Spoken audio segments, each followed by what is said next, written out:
Well, most recently, after visiting with some friends in Salt Lake City, Utah, we decided to take the weekend and do a little adventuring. So we headed southwest towards Nevada.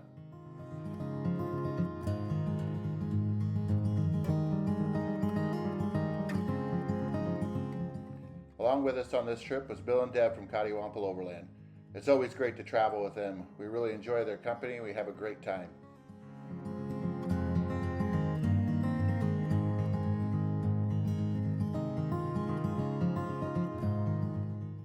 And after several hours of travel, it was time to find a camp. And oh, what a camp we found.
So why are we up at 4 a.m.?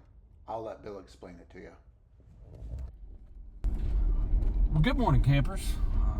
We woke up to 34 degrees and rain. It's been raining for a couple hours and decided to look out the cabin of the expedition trailer to check and see what it looked like outside, and we were in a lake.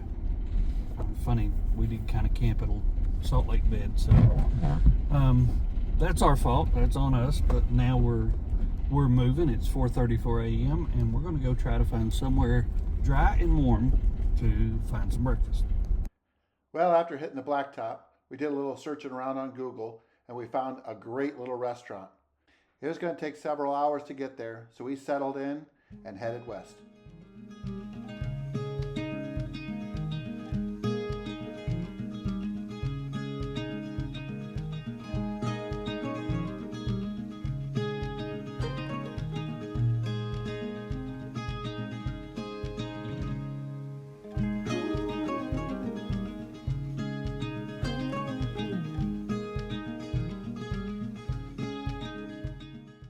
As we arrived at the restaurant, we realized that we had lost an hour going from mountain time to west coast time, and we'd also lost another hour because of the time change. So it looked like we were going to have to just cook breakfast in the parking lot.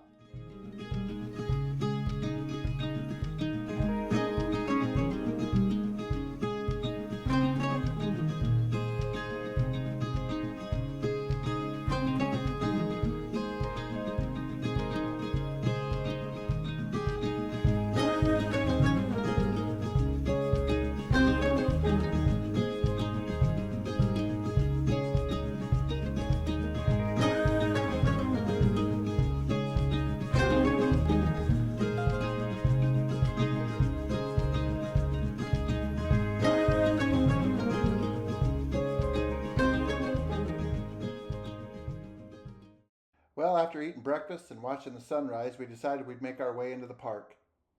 Great Basin National Park is located in White Pine County in east central Nevada, near the Utah border. The park derives its name from the Great Basin, the dry and mountainous region between the Sierra Nevada and the Wasatch Mountains. The park is most notable for its groves of ancient Bristol cone pines. A number of developed campsites are within the park, as well as backcountry camping opportunities. The day we visited, a lot of the scenic drives were gated shut. Must have been the time of year, but it was still amazing to see what we were able to reach by doing a little bit of driving and hiking.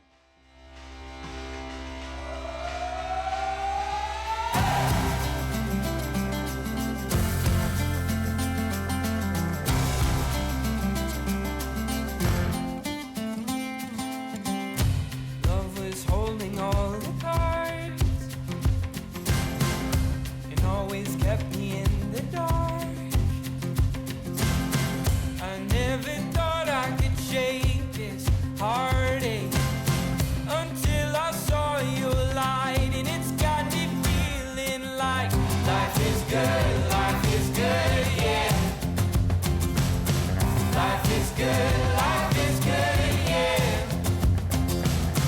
Yeah, in my darkest times, you got me feeling like I've been walking on air. Left all my worries and cares. I've got no burdens around you. I don't care who knows I love you. 'Cause I've been so lost without you. And in my darkest times, you got me feeling like life is good, yeah. Life is good, yeah. Yeah, in my darkest times, you got me feeling like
After leaving Great Basin National Park, we headed south on 93 towards the little town of Pioche. It was time to get some lunch and then explore this great little ghost town.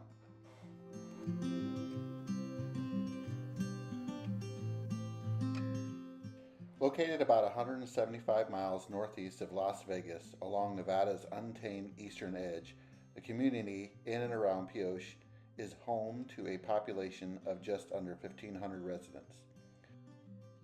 When you first set eyes on the main drag and its clusters of 19th century buildings, the word ghost town comes to mind. However, out here, that's a compliment. Visiting Pioche today, it's hard to imagine that this quiet, friendly community was once known as one of the roughest, toughest mining towns in the Old West.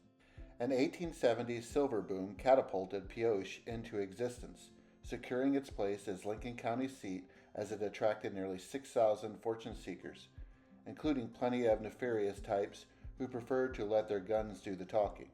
In fact, the town's lack of laws, fierce competition, and abundance of saloons all helped Pioche gain a deservingly deadly reputation, especially when the world learned that none of the 72 people to die there did so of natural causes.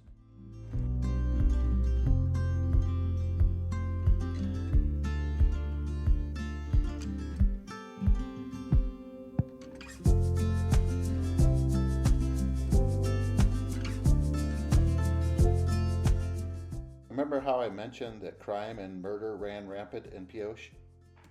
This forced the town to establish the Boot Hill Cemetery.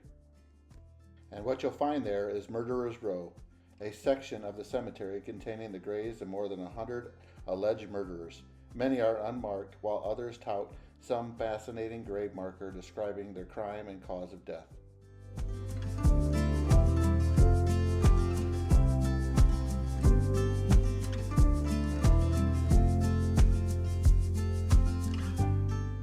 If you're ever in this area of Nevada, make sure you put this one on your list. It was really worth it. After we finished in Pioche, we continued our trip south.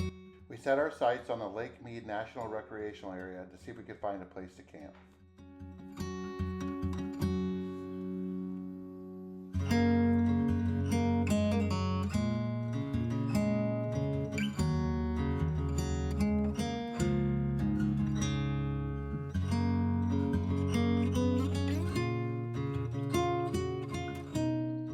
After a bit of highway travel, we found ourselves near the Lake Mead National Recreational Area, just east of the Valley of Fire State Park.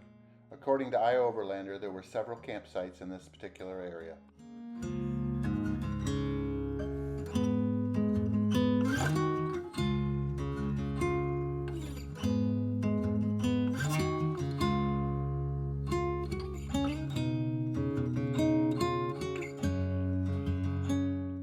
Just as the sun began to set, we found us a great little spot nestled amongst all the red rock.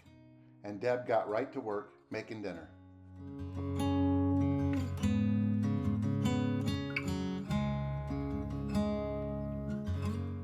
Tonight's dinner was pizza quesadillas. I don't know what you know about Deb, but she seems to be able to take nothing and turn it into something, and they were delicious.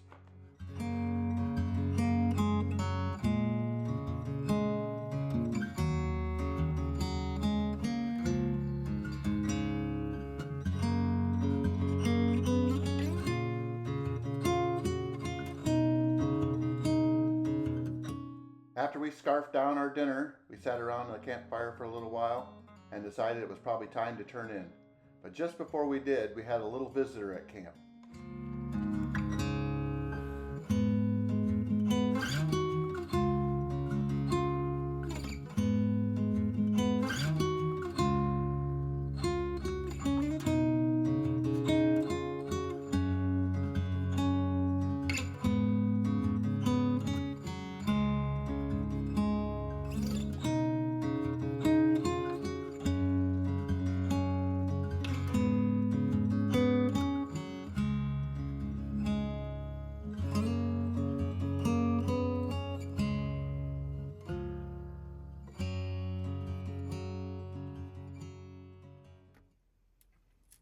After an amazing sleep in the Voyager, we woke to a beautiful morning.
Sometimes it's just nice to have a slow morning.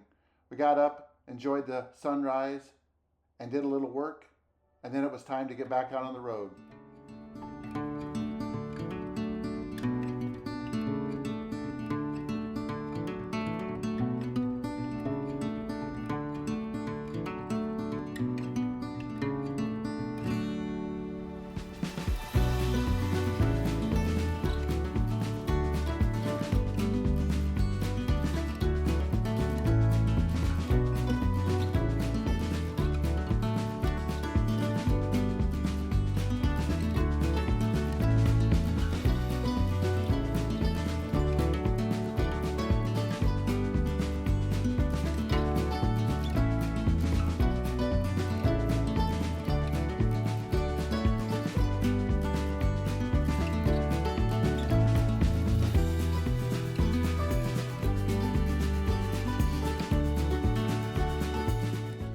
After leaving camp, we wanted to check out another ghost town that was in the area. St. Thomas is a ghost town that is located in the Lake Mead National Recreational Area. This was an awesome find and we really enjoyed our hike. We explored St. Thomas for several hours, warranting it its own video. I'll put a link in the description and you can check out the video we did on just St. Thomas alone. What a cool place.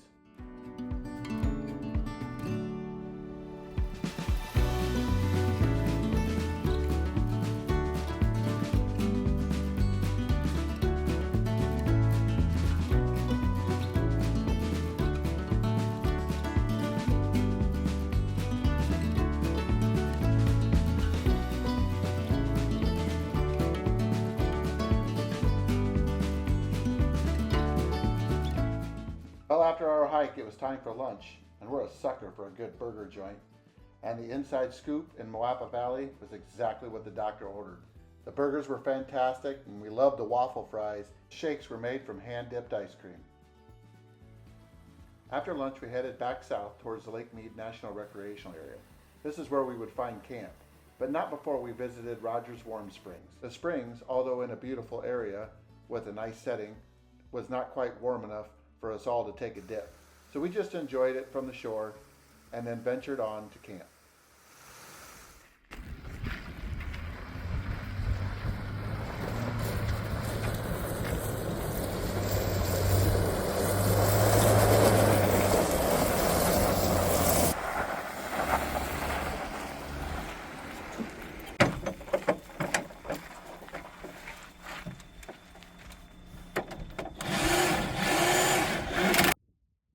Once we got the Voyagers all set up along the edge of the lake, we got the chairs out and just sat and enjoyed the view, getting a little work done, doing some visiting, and just waiting for the sun to set.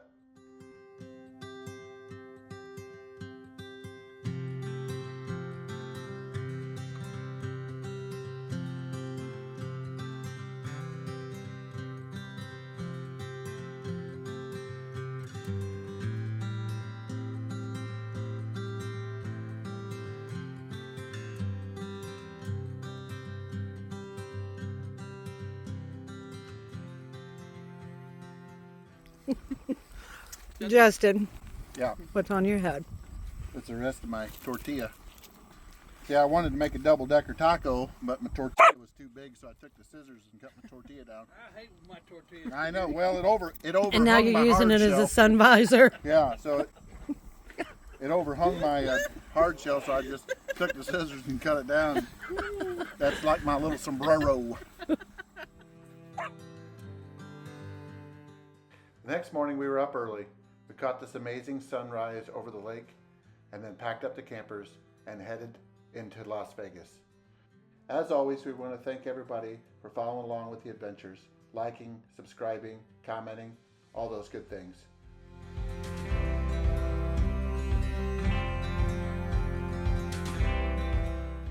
Make sure you check out next week's video when we do a little bit of a tour around SEMA. See you next week.